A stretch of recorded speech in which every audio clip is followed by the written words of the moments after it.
As abelhas apareceram pela primeira vez na Terra há 130 milhões de anos e sobreviveram aos dinossauros. O que as ajudou a sobreviver por tanto tempo foi a estrutura incrivelmente complexa de sua sociedade e o trabalho em equipe. Cada abelha tem seu próprio papel e responsabilidade. Algumas delas constroem e consertam sua casa, algumas abelhas a protegem, outras limpam a colmeia e buscam comida. Mas se você pudesse entrar sorrateiramente em uma colmeia e descobrir como todo esse sistema funciona, o que veria lá dentro? Por alguma razão misteriosa, é fácil para você passar pelas abelhas guardiãs, mas se você fosse uma abelha de outra colônia, elas não o deixariam entrar sem lutar. As abelhas de guarda parecem bastante intimidantes. Elas ficam de pé sobre as 4 patas traseiras na entrada da colmeia, com as patas dianteiras levantadas no ar. Essas abelhas inspecionam todos os insetos que entram na colmeia com suas antenas e patas dianteiras. Cada colmeia tem seu próprio odor, e as guardiãs podem saber se uma abelha pertence à sua colônia ao cheirá-la. Somente as abelhas que vivem na colmeia podem entrar. De repente, você vê algo estranho. Uma das abelhas guardiãs detectou um intruso. Uma abelha de fora deve ter tentado por engano entrar na colmeia errada, mas está carregando uma carga de néctar, e a guardiã deixou entrar. Aparentemente, elas não se importam em aceitar presentes de graça, mesmo de estranhos. Você se sente muito curioso para permanecer ali por mais tempo. A colmeia tem apenas uma entrada. Você percebe que as paredes ao redor parecem estranhas, então olha mais de perto e nota que são revestidas por uma fina camada de alguma substância. É própolis, resina vegetal endurecida produzida por abelhas. Ele ajuda a combater infecções e a curar diversos problemas de saúde. Um pouco mais adiante, você pode ver inúmeros favos de mel. Eles são células hexagonais densamente compactadas feitas de cera de abelha. As abelhas os usam para armazenar alimentos, pólen e mel. É também onde elas mantêm ovos, larvas e pupas. Os favos de mel são fixados às paredes da colmeia. Eles se estendem de cima para baixo e até mesmo nas laterais. Mas você vê passagens estreitas ao longo das bordas dos favos. As abelhas as usam para se mover ao redor da colmeia. Você talvez também consiga passar por um desses túneis. Após explorar o local, descobre que as abelhas armazenam mel na parte superior do favo. Abaixo, existem células que contêm pólen. Em seguida, existem células usadas para manter os ovos com as futuras abelhas operárias. E bem no fundo, há ovos de zangão. Claro, seu objetivo final é ver a abelha rainha, mas não é tão fácil encontrá-la.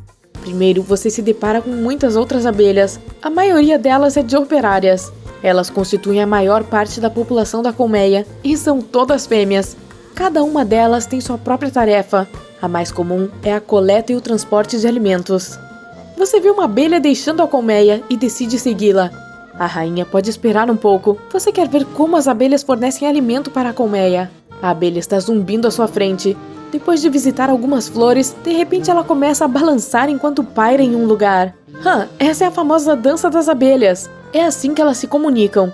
Assim que uma coletora encontra um suprimento perfeito de néctar, começa a executar uma dança muito precisa.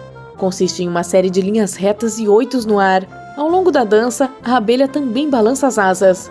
Quanto tempo dura a dança significa quão longe está o néctar da colmeia. Cada 75 milissegundos são 100 metros de distância. E a intensidade da dança depende da riqueza da fonte do néctar. Quanto mais forte for o movimento, mais néctar a abelha encontrou. E também tem o ângulo da dança, mostra a direção do néctar em relação ao sol. A sua abelha deve ter encontrado um monte de néctar, ela está praticamente vibrando. De repente, ela começa a voar de volta para a colmeia. Você a segue. Lá, a abelha faz uma dança se sacudindo na frente de outras abelhas operárias.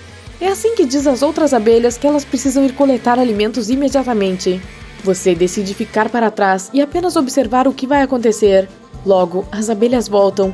Elas trouxeram de volta muito néctar que precisa ser amadurecido e virar mel. A sua abelha faz uma dança de tremor dessa vez. Ela está sacudindo as pernas de uma maneira que faz seu corpo tremer todo. Essa dancinha faz com que outras operárias desçam para processar o néctar. É hora de retomar sua pesquisa. Você mergulha de volta na colmeia e começa a se espremer por pequenas passagens. Se depara com as células onde as abelhas operárias começam a vida como ovos. Uma abelha leva 21 dias para se desenvolver de um ovo até uma operária totalmente adulta. A primeira tarefa dessa nova operária é limpar a célula onde ela cresceu. A célula então se torna um berçário para um novo ovo, e a abelha cuida desse ovo. Mais tarde, alimenta a larva e a mantém aquecida. Durante a próxima fase de sua vida, quando tem de 12 a 20 dias de idade, a abelha começa a fazer tarefas ao redor da colmeia. Ela produz cera, armazena pólen e néctar, constrói o favo, protege a entrada e assim por diante. Quando a abelha completa 20 dias, ela se torna uma coletora. Busca e entrega pólen, néctar e resina de árvore para fazer própolis. Ela também traz água. As abelhas precisam dela para beber e resfriar a colmeia. Em algum momento, você vê algo que parece um quarto de hospital? Lá, as abelhas operárias cuidam das que não se sentem bem. As médicas trazem diferentes tipos de mel dependendo da infecção. Se não houver outra maneira, elas removem uma abelha doente da colmeia. Isso ajuda a evitar que toda a colônia fique doente. E então, também existem as abelhas de controle de temperatura. A temperatura na colmeia é geralmente cerca de 35 graus Celsius. É crucial mantê-la assim, nem mais quente, nem mais fria. Caso contrário, os ovos não eclodirão. Você vê um enxame e instantaneamente entende que são abelhas de temperatura. Aparentemente, a temperatura na colmeia caiu, e agora as abelhas estão tentando aquecê-la. Elas estão vibrando de uma maneira especial, o que aumenta a temperatura corporal.